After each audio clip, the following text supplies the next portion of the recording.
Ya, terima kasih teman-teman. Selamat siang semuanya. Senang banget bisa ngisi di DPKTA UNER gitu ya, karena tadi yang sudah disinggung oleh Mbak Ratna bahwa saya memang kebetulan orang Surabaya gitu ya.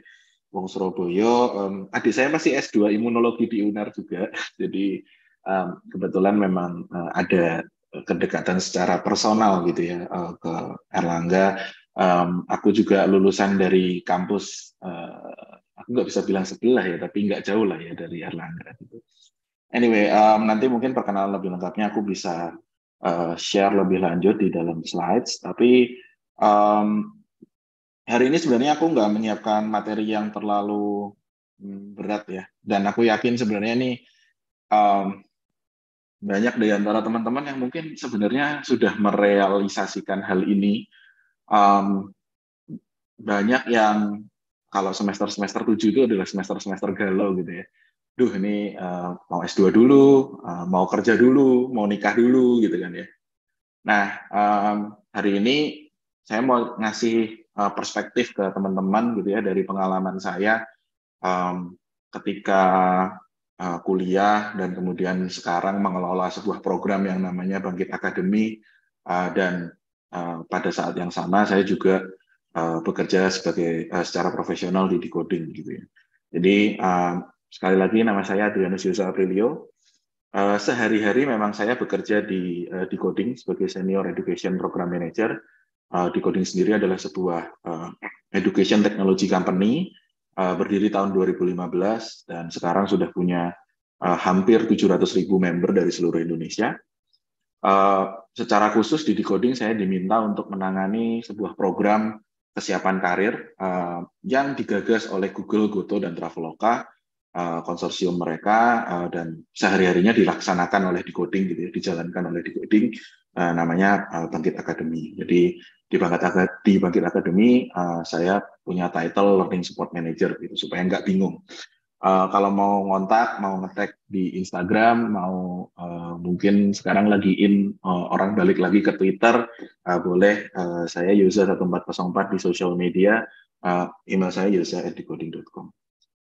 Oke, in a glimpse, saya 2007 dan sebenarnya dari 2004 di Malang, SMP dan SMA, karena orang tua memang punya visi sebenarnya kalau bisa kuliahnya ke luar negeri gitu ya.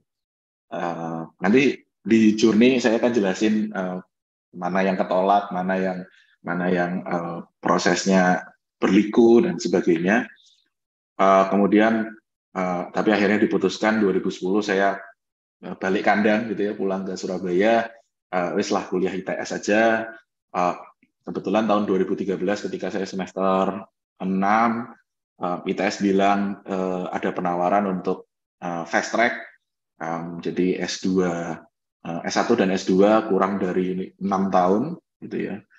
Jadi kemudian juga saya beruntung bisa masuk seleksinya, kuliah dibayarin negara untuk S2 gitu ya. Dan kemudian setelah 2016 saya bekerja di Decoding. Jadi kalau ditanya pengalaman kerja mungkin saya nggak terlalu banyak gitu ya, punya pengalaman kerja karena selama hampir 8 tahun saya hanya bekerja di satu perusahaan. Tapi saya lumayan aktif dalam mengejar sertifikasi ya. Jadi sejak 2014, sejak saya kuliah, saya udah punya sertifikasi internasional pertama saya, waktu itu dari Huawei. Dan setiap tahun saya menargetkan setidaknya ada satu sertifikasi baru yang saya dapatkan. Dan di sini sekarang yang masih aktif ada 4 ya. Yang pertama adalah Google Cloud Digital Leader, yang kedua adalah Google Associate Cloud Engineer, dan yang ketiga adalah Google Educator Level 2. Ini dari Google semua tiga-tiganya. Kebetulan karena memang saya lebih banyak akrab dengan program-program Google gitu ya. Kemudian di tahun 2017 saya menerima award dan sampai sekarang sebenarnya masih aktif sebagai Intel Innovator on IoT, AI, dan Machine Learning. Kemudian di 2020 bersama beberapa teman di ASEAN, kami mendirikan yang namanya ASEAN Future Workforce Council untuk memastikan teman-teman yang sekarang sedang belajar di ASEAN itu pathway-nya mau seperti apa ke depannya. Dan itu juga mereformasi misalnya bagaimana pendidikan vokasi misalnya dan hal-hal lain yang terkait dengan future workforce.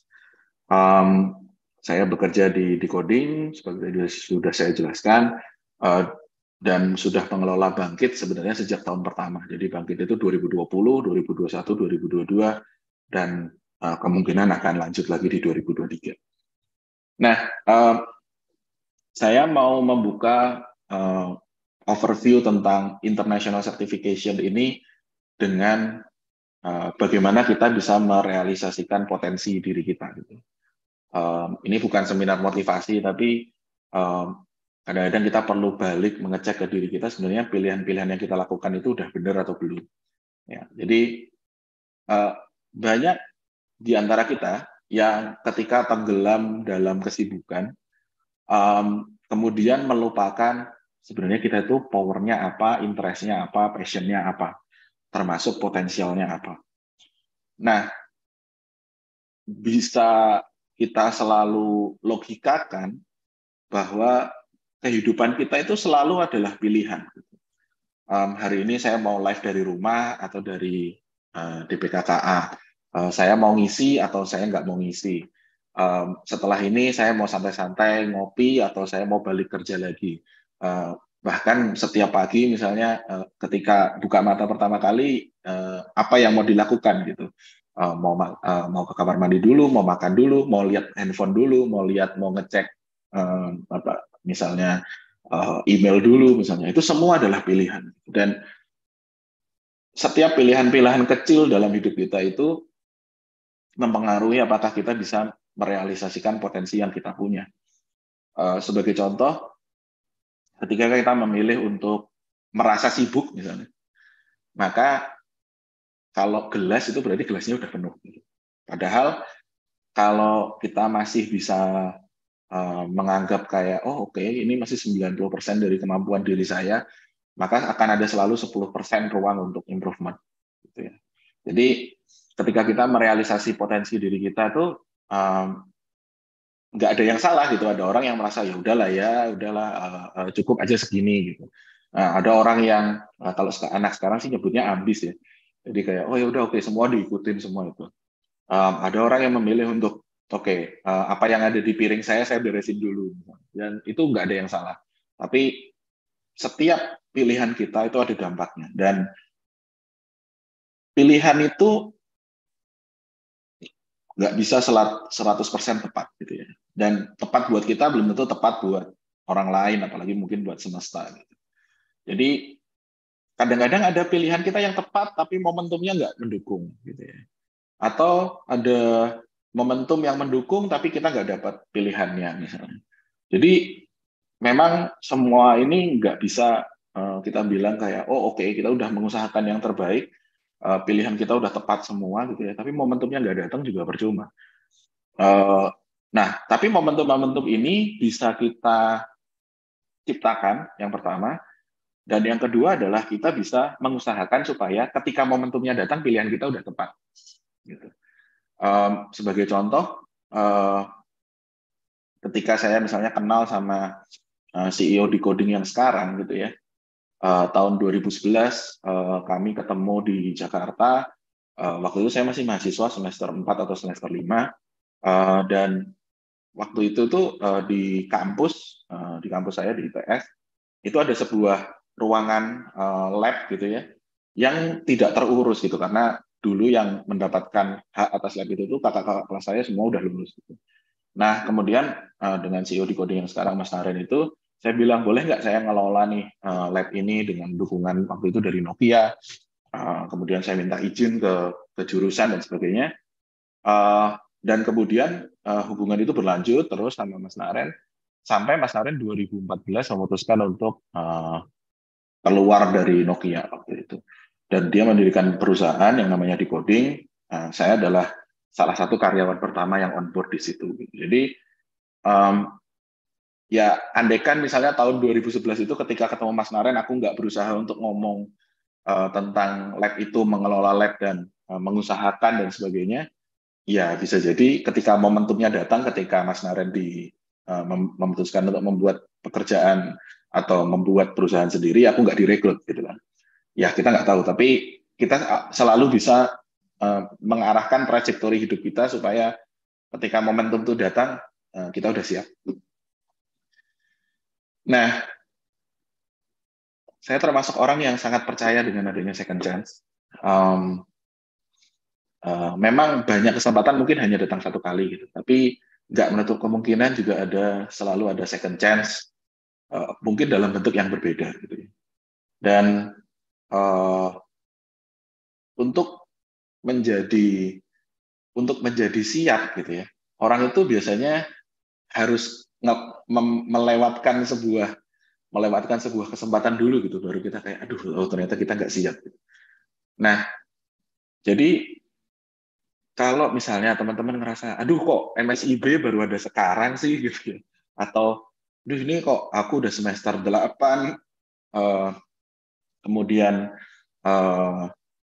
belum punya pengalaman magang misalnya, atau isu-isu concern-concern yang lain gitu. Dan sebenarnya kalau teman-teman mau mencari, kemungkinan-kemungkinan itu selalu ada gitu. Dan kadang-kadang second chance ini kita juga sendiri yang menciptakan.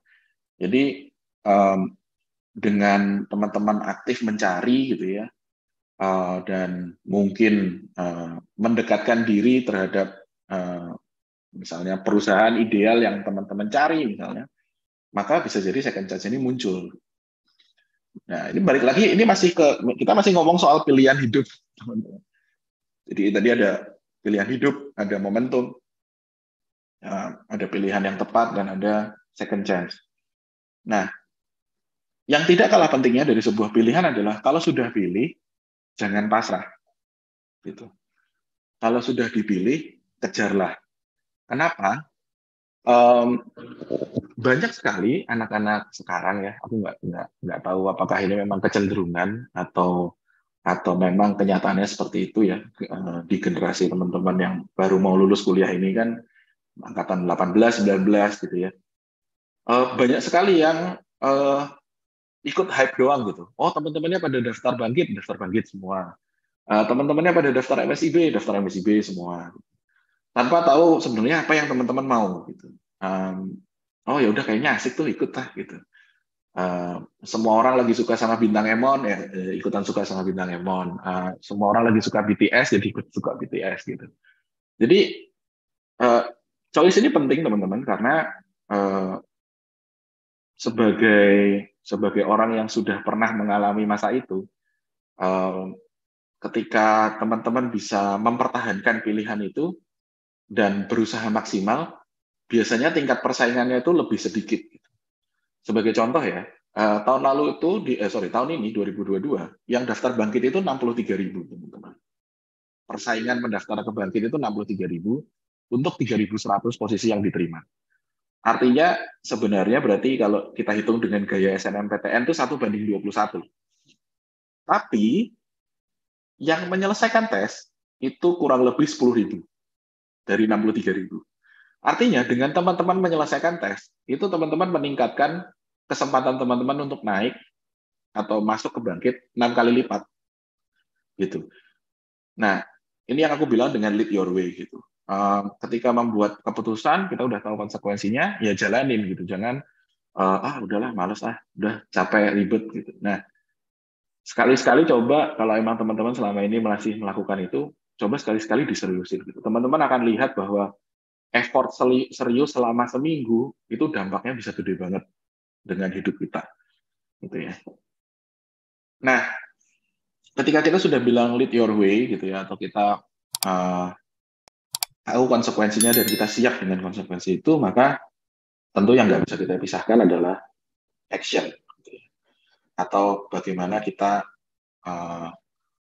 apakah kita belajar misalnya, apakah kita mempersiapkan diri, apakah kita training gitu ya, kalau atlet gitu ya mungkin. Jadi misalnya soal piramida belajar ini gitu ya. Ketika kita membaca buku itu ternyata 10%. Teman-teman datang webinar seperti ini, kalaupun teman-teman serius mendengarkan, itu tuh teman-teman hanya bisa menyerap 5% dari ilmunya. Teman-teman berpartisipasi dalam diskusi itu 20%, dan seterusnya gitu ya. Sampai kalau teman-teman mau mengajarkan ke orang lain, itu teman-teman bisa menyerap ilmunya sampai 90%. Nah, jadi bayangkan kalau teman-teman itu istilahnya gini ya, tadi saya bincang-bincang sama Mbak Ratna. Mbak Ratna bilang setiap minggu tuh bikin webinar gitu. Orang yang setiap minggu datang webinar itu hanya menyerap 5% dari semua ilmu itu. Tapi sebenarnya yang paling beneficial menurut saya adalah tim yang setiap minggu menyelenggarakan webinar. Kenapa? Karena dia pasti fokus banget, dia pasti pengen tahu sebenarnya siapa sih Mas Yoza ini, Bangkit itu gimana sih, kenapa kok ada nama Google Goto Traveloka di situ. Dan itulah kesempatan kita untuk menyerap ilmu yang sebenarnya. Dimana kalau kita ngajarin atau kita mengkombinasikan hal-hal tadi bisa sampai 80-90% pengetahuan yang kita dapat. Jadi ini adalah salah satu cara untuk teman-teman action. Hal yang lain adalah melakukan riset. Nah, ini juga yang menurut aku nggak banyak dilakukan ya oleh generasi sekarang. Gitu. Banyak yang kalau baca berita aja cuma dibaca judulnya doang gitu. Nah, melakukan riset ini bukan sesuatu yang sulit menurut aku, asalkan kita komit gitu ya. Ketika kita baca sesuatu, nggak langsung ditelan mentah-mentah, nggak langsung di forward WhatsApp-nya, nggak langsung di post di Instagram gitu. Tapi at least kita punya 2 atau 3 fakta, yakin baru kita cari konklusi atau kesimpulannya. Gitu. Aku bahkan di tim aku punya sebuah policy di mana kalau ada informasi dari stakeholder yang lain, kita minta informasi itu diendapkan untuk 6, 12, 24 jam sebelum kita take reaction untuk informasi itu. Kenapa? Karena ya informasi sering berubah, kadang-kadang kita udah ngelakuin sesuatu, ternyata perintahnya berubah lagi, gitu. Jadi kita memilih untuk, oke, kita tahan dulu, kita diemin dulu, kalau memang itu valid dan memang harus dikerjakan, baru kita kerjakan gitu. Karena kita nggak pengen membuang-buang energi gitu ya, untuk sesuatu yang nggak kita perlukan. Jadi kemampuan mensintesa informasi, mengecek apakah misalnya itu adalah sesuatu yang fakta real dan butuh kita bagikan atau butuh kita informasikan, itu menurut aku sangat penting. Terus hampir semua skill di dunia ini butuh praktis gitu ya. Kalau teman-teman ngelihat lomba lari atau ngelihat lomba renang gitu ya, itu tuh para juara dunia renang nggak mungkin datang ke toko buku, anggaplah ke Gramedia gitu, terus baca atau nyari buku di raknya yang judulnya adalah 10 menit jadi juara renang, juara dunia renang gitu, atau 10 menit jadi juara dunia lari. Dan itu berlaku untuk hampir semua skilling ya. Di dunia digital pun juga demikian. Teman-teman digital marketing itu nggak bisa hanya misalnya, oh ya oke, aku punya duit, taruh di Instagram Ads atau di TikTok Ads, langsung jadi gitu. Atau kita percaya sama artificial intelligence-nya TikTok Shop untuk supaya penjualan kita bisa maksimal. Nggak bisa teman-teman. Itu tuh tetap butuh latihan, tetap butuh penyesuaian gitu ya. Kita tetap perlu tahu ilmu fundamentalnya.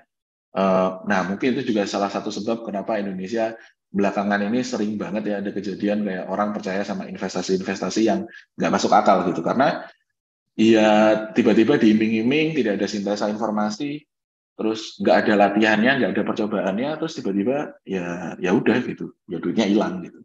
Kenapa? Karena ya nggak ada latihannya, kita nggak tahu itu sebenarnya di belakang layar seperti apa. Kita nggak tahu apa treatment yang harus kita berikan gitu ya. Dan ya kita tahunya ya dengan latihan gitu, dengan praktek. Nah, tentu saja kalau kita bilang bahwa semua skill butuh latihan, ya kalau kita nggak latihan ya nggak akan menang gitu. Jadi kalau misalnya teman-teman pengen jadi cloud engineer misalnya, tapi teman-teman nggak pernah nyentuh yang namanya cloud itu apa, teman-teman nggak cari tahu kursus atau sertifikasi tentang cloud itu bagaimana, ya teman-teman nggak akan pernah tahu gitu. dan teman-teman nggak akan pernah sampai di titik itu gitu. Kemudian hal lain yang perlu kita embrace adalah fail fast ya. Kadang-kadang ini aku agak bingung dengan beberapa new hire dalam setahun 2 tahun terakhir ya. Oh lagi gagal nih proyeknya, lagi nggak di approve sama bos gitu ya. Mau healing dulu 2 minggu gitu. Ya nggak beres-beres kerjaannya kalau healingnya 2 minggu gitu ya.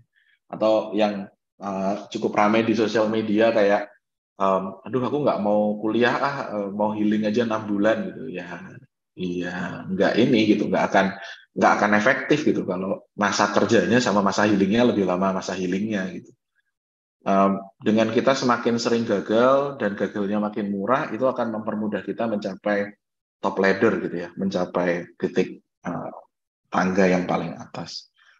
Dan aku termasuk orang yang percaya bahwa kesuksesan itu nggak beda dengan bagaimana kita melakukan sesuatu hal dengan disiplin dan berlatih tiap hari. Kalau teman-teman kemarin mungkin melihat Elon Musk waktu diwawancara oleh Nadiem Makarim gitu ya, salah satu perspektif yang menarik buat aku adalah bagaimana kita itu sebenarnya emang selalu salah gitu.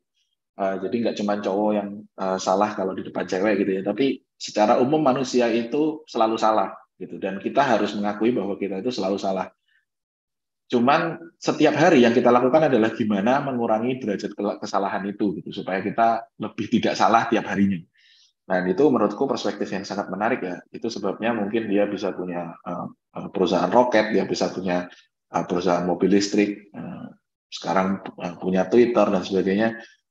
Perspektif ini menurutku menarik. Aku memang belum eksplor lebih lanjut ya, tapi pemahaman dasar bahwa kita itu salah gitu ya, kita itu selalu punya kesalahan, itu tuh ternyata fundamental banget gitu. Ketika kita nggak merasa diri kita benar dan kita selalu bisa menampung pendapat dari orang lain tentang sesuatu, itu ternyata menarik untuk dieksplorasi lebih lanjut.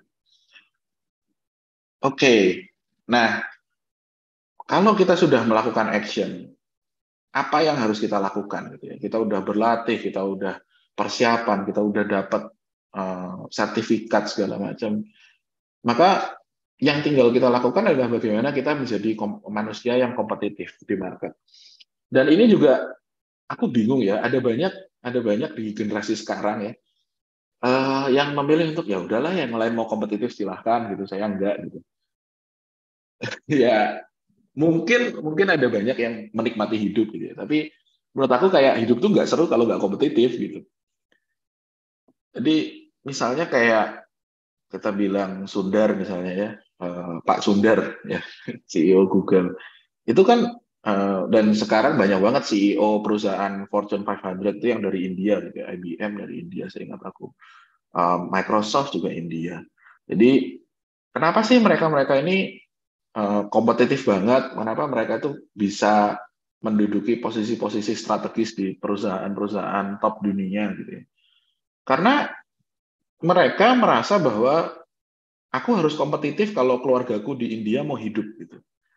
Jadi misalnya mereka itu keluarga-keluarga di India itu sebegitu bangganya kalau anak-anaknya bisa kuliah ke luar negeri gitu ya. Dan banyak banyak memang yang menjadi CEO di perusahaan teknologi sekarang yang dari India itu adalah mereka-mereka yang high school atau university-nya adalah di Amerika. Jadi karena mereka ini butuh berjuang gitu ya di Amerika, mungkin nggak punya siapa-siapa, nggak punya uang gitu ya, maka mereka kompetitif gitu. Oh ada tawaran beasiswa diambil, ada tawaran kerja diambil, ada magang misalnya diambil, dan ini juga bisa jadi mendefinisikan karir ke depannya gitu ya. Bayangkan bahwa eh, Pak Sundar ini dari India gitu ya, kemudian masuk ke Wharton School of Business setelah IIT. IIT ini sekolah di India dan Stanford. 2004 dia jadi product manager Google gitu ya. Tahun 2015 dalam waktu 11 tahun dia menjadi first non-white CEO of Google gitu, dalam waktu 10 tahun. Dan sebenarnya di tahun 2014 pun dia sudah ditawari menjadi CEO di Microsoft dan Twitter. Jadi daya juang mereka ini menurutku harus dicontoh gitu. Nah, kenapa kita merasa orang Indonesia itu cenderung untuk nggak mau kompetitif? Nah, karena banyak yang ngerasa apa-apa susah, gitu ya. Banyak yang ngerasa kayak, aduh ini lama nih, aduh ini banyak ngeluhnya gitu. Nah, sementara sebenarnya kita itu secara manpower nggak kalah gitu. Hanya kadang-kadang kita memang kalah kerja keras aja gitu sama mereka, kalah kemauan. Kalau teman-teman yang IT tentu akrab dengan tutorial-tutorial IT berbahasa India gitu ya. Sebenarnya kalau kita lihat nggak pinter-pinter amat gitu mereka. Dan tapi mereka berani pakai bahasa Inggris gitu kan. Jadi kadang-kadang kita cuma kalah berani gitu sama mereka. Dan kadang-kadang ketika kita berani mengambil resiko, ketika kita punya keberanian gitu ya, maka kita bisa ganti circle. Nah, circle ini juga jadi mempengaruhi kehidupan teman-teman. Ya.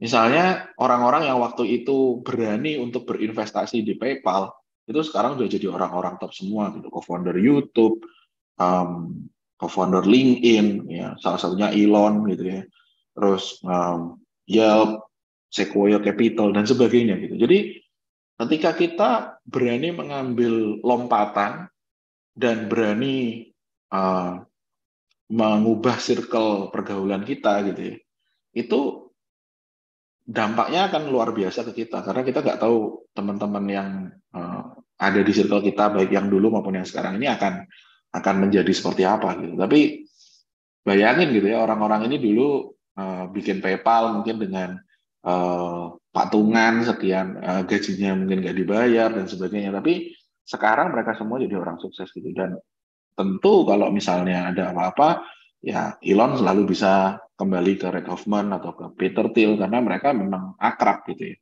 Dan menurut aku ini juga salah satu hal yang penting gitu. Kita nggak boleh ansos gitu ya. Karena kadang-kadang ya kita nggak tahu teman-teman kita selama kuliah itu tiba-tiba jadi apa gitu. Nah, kalau sebagai contoh aja gitu ya buat aku sebenarnya dari tahun aku SMP 2004 masuk lulus 2007. 2007 sendiri aku juga berusaha untuk apply ke Anglo Chinese School di Singapura, rejected tentu saja. Tahun berikutnya aku nyoba lagi, rejected lagi gitu ya. Tapi kemudian aku ngerasa, oh oke, kenapa sih ACS nolak aku gitu ya? Mungkin karena aku nggak berprestasi gitu ya, karena aku memang nggak suka hafalan sebenarnya waktu SMP dan SMA. Oh oke, berarti caranya aku harus cari strength aku, cari passion aku.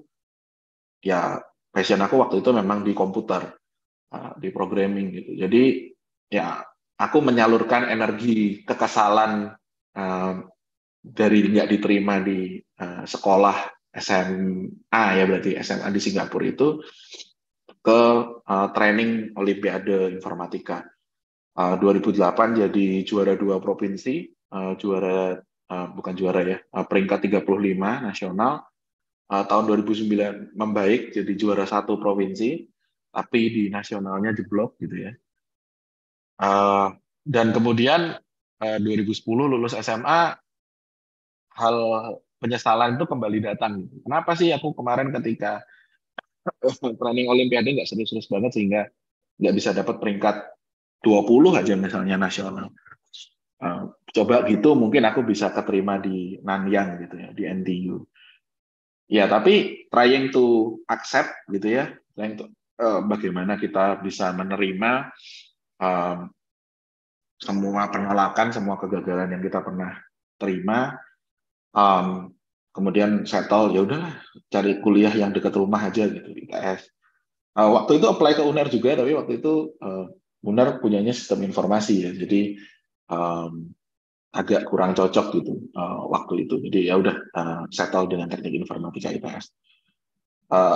Terus kemudian di ITS ketemu teman-teman yang sevisi, ketemu geek nerd yang sefrekuensi gitu ya. Kita bikin tim, kita sering ikut lomba, dan pada akhirnya tahun 2012 saya dapat menang lomba Lumia Apps Olympiad, juara 2 nasional, dan ini yang membuka jalan saya kenal dengan Nokia, kenal dengan Mas Naren gitu ya.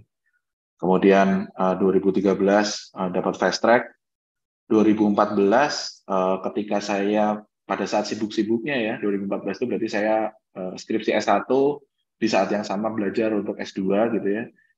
Saya masih sempat untuk membantu teman-teman di ITS untuk menjadi National Champion, National University Champion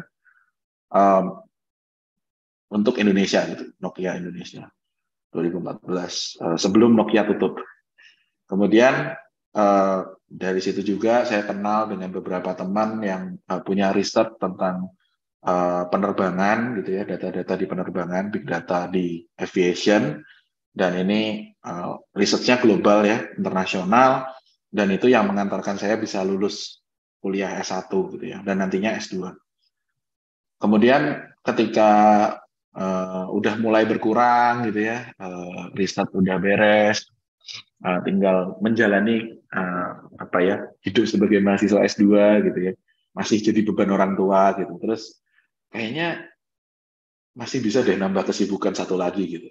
Dan ya itu akhirnya Mas Naren kebetulan butuh employee, saya bilang ya udahlah saya part time lah ya di Decoding. 2015 saya start working di Decoding.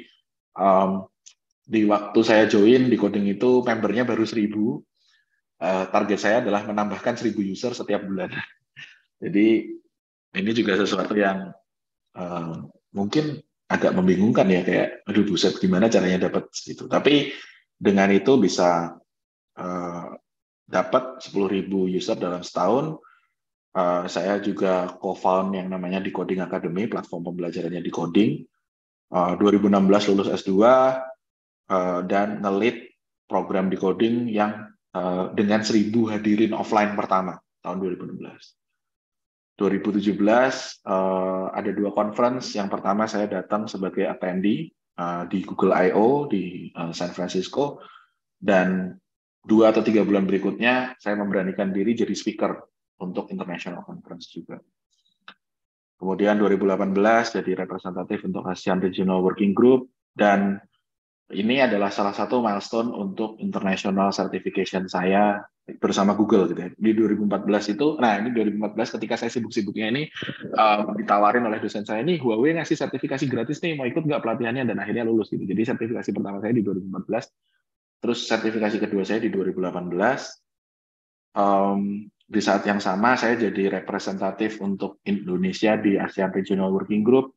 Tahun 2019 membawa Decoding ke ASEAN, dan kebetulan kita dapat award di sana. 2020 bikin ASEAN Future Workforce Council. 2021 bangkit itu kita jalankan dengan program studi independen pertama Kampus Merdeka dengan 3.000 student. Jadi ini adalah bagaimana dalam setiap fase kehidupan saya berusaha untuk kompetitif gitu. Dan kalau sekarang ya, salah satu tips yang saya bisa berikan adalah kalau nyari musuh atau nyari lawan, nyari tandingan, carilah yang paling bagus. Kenapa? Karena kalau lawan kita tuh biasa-biasa aja, ya kita biasa-biasa aja. Tapi kalau kita tuh terbiasa ngelawan atau mencari lawan orang yang bagus, top notch, the best out of the best, kita juga akan terdorong untuk ke sana. Gitu.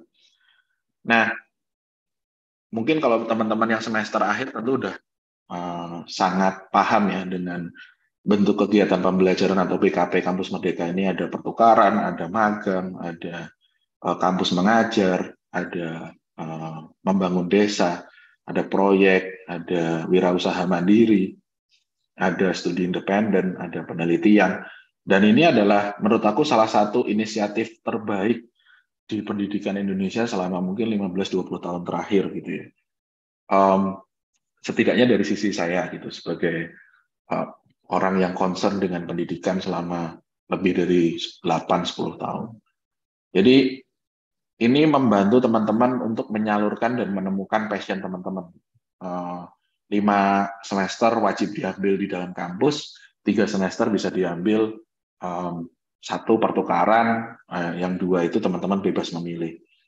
Dan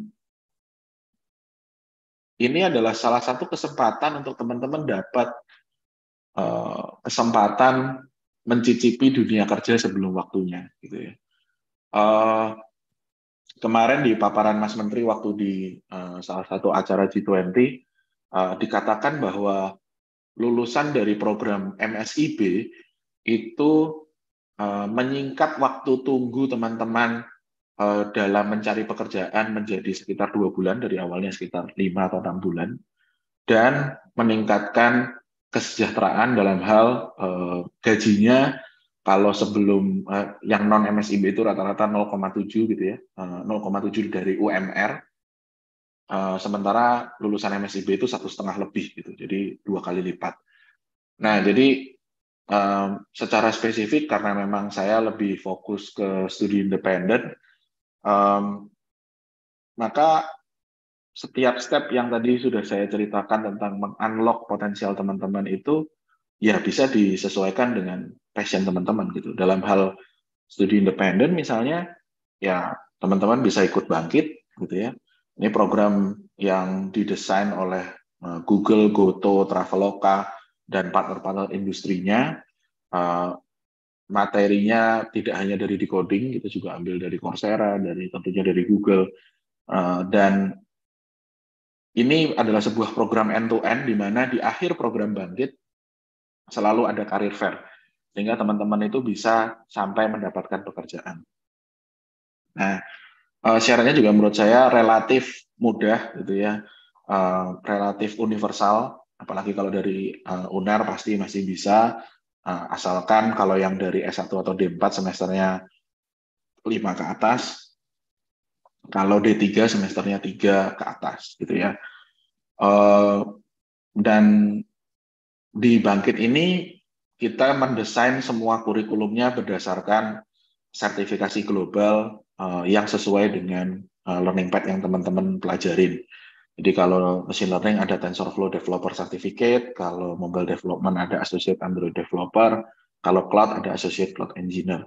Dan sudah cukup banyak alumni Bangkit yang diterima bekerja gitu ya di perusahaan, dan karena mereka punya sertifikasi global ini jadi kayak kartu pas gitu, bahwa mereka mungkin bisa skip 1 atau 2 tes, dan ya itu kalau misalnya teman-teman ngerasa aduh kayaknya kalau international certification masih agak jauh gitu ya, ya teman-teman bisa mulai misalnya belajar di decoding, ada banyak kelas gratis yang teman-teman bisa ambil gitu ya.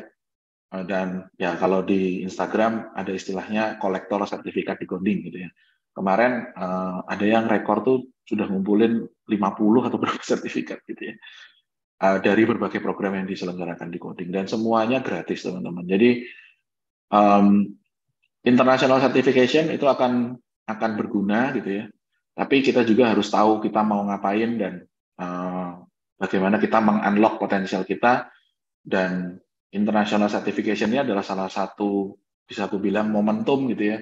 Kita punya target, kita punya arah bergerak. Oke, saya mau pass international certification itu supaya nanti pada saat nyari kerja misalnya lebih mudah. Dan ini adalah milestone-milestone yang harus saya lakukan. Intinya kurang lebihnya kayak gitu.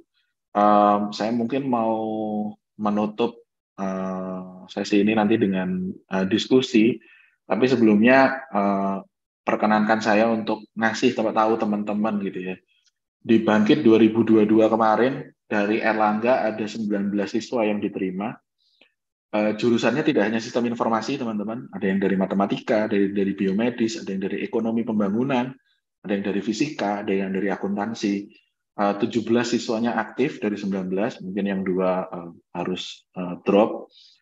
Dan tingkat kelulusannya 88%. Artinya 4 atau berarti bisa dikatakan 9 dari 10 gitu ya. 4 dari 5 atau 9 dari 10 itu lulus. Nah, jadi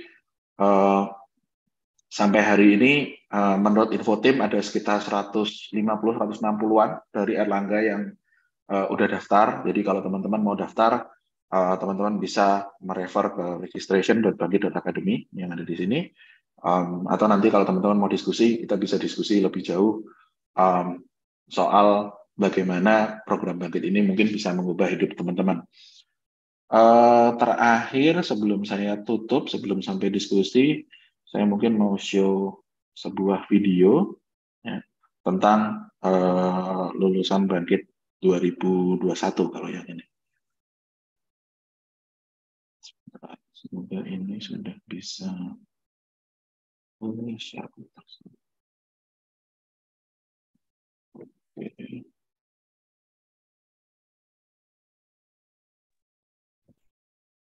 Oke. Sebentar.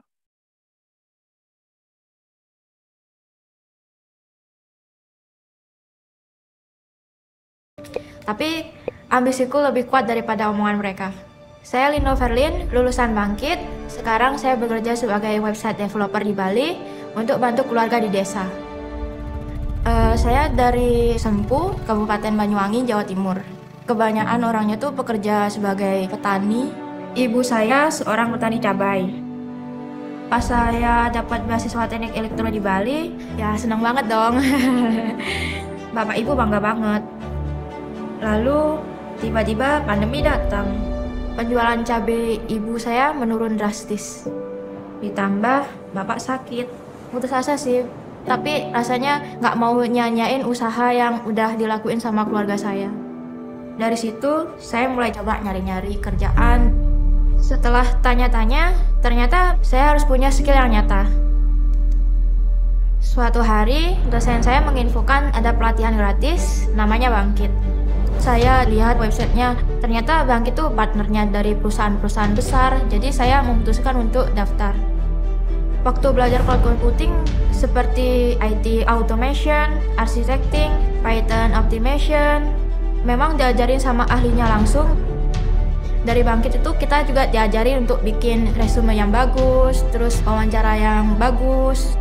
Terus karena di Bangkit itu ada job fair, di akhir acaranya saya ikutan aja ngelamar. Besoknya pas wawancara, pertanyaan yang dari Bangkit itu ada yang keluar, jadi saya lebih gampang untuk menjawabnya. Akhirnya saya diterima jadi full-time website developer. Pas gajian pertama, bapak saya senangnya bukan main. Beliau bilang, biasanya orang tua yang ngasih ke anak, sekarang anak yang ngasih ke orang tua. Lino Verlin yang dulu, anak dari desa, kurang percaya diri. Lino Verlin yang sekarang lebih percaya diri karena punya banyak skill.